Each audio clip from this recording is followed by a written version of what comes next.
আমার কাছে গল্পটা ইম্পোর্টেন্ট। ডিরেক্টর নতুন বা পুরান সেটাও ইম্পোর্টেন্ট না। মাঝে, মাঝে কো-আর্টিস্টও ইম্পোর্টেন্ট। আমি সব ধরনের কো-আর্টিস্টের সাথে কাজ করতে কমফোর্টেবল না। সব অভিনেতাদের সাথেও অভিনয় করি না। আমি যাদের সাথে কাজ করি তাদের কাছ থেকে আমি কিছু শিখতে পারবো বা আমার কাজটা তাদের জন্য খারাপ হবে না। টুকিটাকি যে কাজ করছো, এখন তো কাজের মান বিচার কিভাবে করছো? আমি আজকে বলছিলাম আদার্স ইয়াতেও যে এখন কিন্তু ৩ ধরনের মাধ্যম হয়ে গেছে। একটা তো টিভি মাধ্যম, মানে আমি নাটকের কথা বলছি। টিভির মাধ্যম একটা, ওয়েবের মাধ্যম একটা, আরেকটা হয়ে গেছে ইউটিউবের। তো মান বিচারটা আসলে কিভাবে করছো? মান আসলে কোন জায়গায় যাচ্ছে সেটা আমার দেখার বিষয় না। আমি একদমই কোন YouTube এ যাবে, সিনেমায় যাবে না, মানে কোন ভালো OTT প্ল্যাটফর্ম এ যাচ্ছে আমি এটা নিয়ে একদমই বদার্ড না। আমার কাছে গল্পটা ইম্পোর্টেন্ট। ডিরেক্টর মানে ডিরেক্টর নতুন বা পুরান সেটাও ইম্পোর্টেন্ট না। একটা মানুষের সাথে কথা বললে বোঝা যায় সে কতটুকু বুঝে এবং সে গল্পটা কতটুকু সুন্দর করে বলতে পারবে।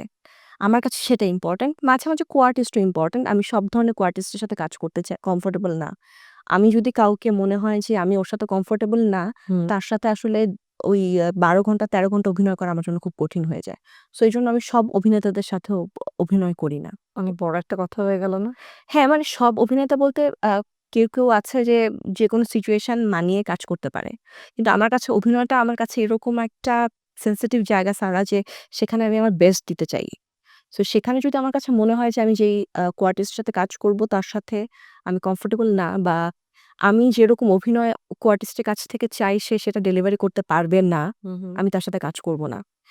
যেমন আমার খুব পছন্দের আমাকে যদি জিজ্ঞেস করো কাদের সাথে আমি কাজ করতে খুবই স্বাচ্ছন্দ্য বোধ করি, এর মধ্যে আমি একজনের নাম বলতে পারি মোশাররফ করিম, আরেকজনের নাম ধরো বলতে পারি আমি চঞ্চল চৌধুরী। কারণ তাদের সাথে যখন আমি স্ক্রিন শেয়ার করি, আমি জানি আমি যতটুকু ভালো অভিনয় করি তার চেয়ে আমার অভিনয় ভালো হয়। কারণ তারা এত ভালো অভিনয় করে, তাদের অভিনয়টা কাছাকাছি যাওয়ার জন্য আমাকে আরো বেশি এফোর্ট দিতে হয়। সো আমি এজন্য মেক সিউর যে আমি যাদের সাথে কাজ করি তাদের কাছ থেকে আমি কিছু শিখতে পারবো বা আমার কাজটা তাদের জন্য খারাপ হবে না। ওকে, বাকিদের এরকম কি কখনো হয়েছে যে কারো সাথে কাজ করতে যেয়ে মনে হয়েছে যে অপোজিটে যে আছে, অপোনেন্ট ক্যারেক্টারের অভিনয়টা এত খারাপ যে আমার আমার কাজ ডাউন হয়ে যাচ্ছে? না সেরকম হয়নি কিন্তু নতুন যদি কেউ হয় এবং তাদের অভিনয় মনে হচ্ছে যে ও পারছে না বা নার্ভাস, সেক্ষেত্রে আমি সবসময় তাদেরকে হেল্প করি। মানে আমি আমার জায়গা যেহেতু আমি মনে করি যে আমি একটু সিনিয়র হয়ে গেছি, অনেক কয়েক বছর হয়ে গেছে আমার ইন্ডাস্ট্রিতে। আমি আমার বেস্ট ট্রাই করি তাকে হেল্প করতে। কিন্তু অনেক সময় হয় কি অনেক সিনিয়রদেরও হয়তো কোনো কারণে ওদের হয়তোবা ভালো হচ্ছে না বা কিছু হয়, তখন একটু প্যারা খেয়ে যাই।